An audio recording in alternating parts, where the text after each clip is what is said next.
कोण क्या चीज होती है। जैसे कि एक लाइन आपकी ये है और एक लाइन ये है, इन दोनों में क्या है, एक जैसी चीज क्या है कि दोनों एक ही पॉइंट से निकल रही है, ये बिंदु एक ही है, ये इधर जा रही है इधर जा रही है, तो इन दोनों के एक ही बिंदु से निकलने वाली दो लाइनों के बीच की जो गैप रहती है उसको हम क्या बोलते हैं, कोण। क्या बोलते हैं, कोण। अब ये देखो कि इन दोनों लाइनों के बीच में अभी यहाँ पर कितनी डिस्टेंस अभी दिख रही है, डिस्टेंस ये, अगर ये डिस्टेंस कितनी है अभी, दूरी कितनी इन दोनों के बीच में, कुछ भी नहीं है, जीरो है ना, तो इसको हम क्या बोलेंगे, शून्य कोण या जीरो एंगल।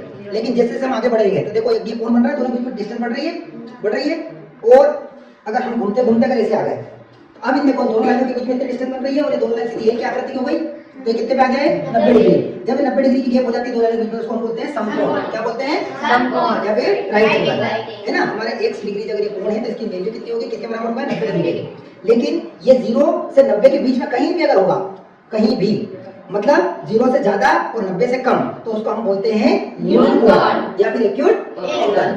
ठीक है, अब आपके पास कितने कोण होंगे, एक शून्य कोण, दूसरा एक्यूट एंगल न्यून कोण और तीसरा समकोण। चौथा अब हम आगे बढ़ेंगे, अब 90 डिग्री से हम ऐसे बढ़े धीरे धीरे, और ये दो लाइनें, इन दोनों लाइनों के बीच की गैपिंग अभी कितनी हो गई, बिल्कुल एक सीधी लाइन दिख रही है, तो इसको अंग्रेजी में बोलते हैं स्ट्रेट एंगल। सीधी बन रही है ना, स्ट्रेट, या फिर ये एक ही कोण या फिर एक कोण, और इसकी वैल्यू कितनी होती है, इसकी पूरी 180 डिग्री। अब जैसे हमारे 0 से 90 के बीच का था, वैसे अगर 90 से लेकर अगर 180 के बीच का कहीं भी कोण बने, मतलब ये देखो 90 से ज्यादा है या तो 90 हो रहा है, इससे ज्यादा हो रहा है, तो 90 से कम में न्यून कोण होता है, 90 से अधिक में क्या होता है, अधिक कोण। जो 90 से ज्यादा होता है लेकिन 180 से कम होता है, देखो ये 180 कब होगा, ये यहाँ पर, लेकिन इससे इतना कम, अगर इतना भी कम है तो वो क्या होगा, अधिक कोण। उसको बोलते हैं ऑब्ट्यूस एंगल।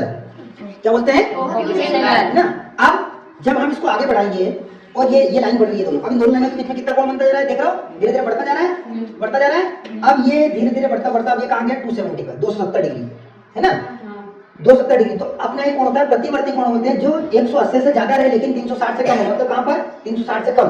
इस पूरे एंगल में कहीं का भी ये इतना बढ़ रहा है, धीरे धीरे बढ़ रहा है, ये पूरा वो यहां तक, बिल्कुल कहां तक, 360। अब देखो ये 360 में जरा सा कम है, इतना एंगल, तो 180 से ज्यादा रहे, 180 से ज्यादा रहे लेकिन 360 से कम रहेगा, तो उसको हम बोलते हैं प्रतिवर्ती कोण या रिफ्लेक्शन कोण। मतलब यहां से लेकर यहां तक के बीच का कोण जो रहेगा कोई सा भी, तो अगर मान लो बोलो 315 डिग्री कोण कौन सा है, तो ये कौन सा होगा, प्रतिवर्ती कोण। 255 डिग्री कोण कौन सा है, तो प्रतिवर्ती कोण, क्योंकि 180 से ज्यादा और 360 से कम है। और अब आपने देखा होगा ये जो पूरी लाइन है कंप्लीट लाइन, तो ये अब अपनी पूरी लाइन कंप्लीट हो गई है, ठीक है, ये ऐसी हो गई। अब ये लाइन और इस लाइन के बीच में पूरा घूम के इतना बड़ा कोण बन गया, कितना घुमाए, 360 डिग्री, और ये पूरा घूम गया, इसको बोलते हैं पूर्ण कोण। तो कितने कंप्लीट एंगल पूरा कंप्लीट हो गया है चक्र। तो इस तरह कितने कोण हुए, सबसे पहले 0 डिग्री जिसको शून्य कोण, दूसरा न्यून कोण जो 90 के दोनों बीच का होगा, फिर 90 का इसको बोलेंगे समकोण, और 90 से ज्यादा में अधिक कोण, फिर 180 जो सीधा रैखिक कोण, और फिर 180 से लेकर 360 के बीच का ये जो कोण है इसको बोलते हैं प्रतिवर्ती या रिफ्लेक्शन कोण। ठीक है, और जैसे 360 होता है उसको बोलते हैं पूर्ण कोण या कंप्लीट एंगल। ठीक है।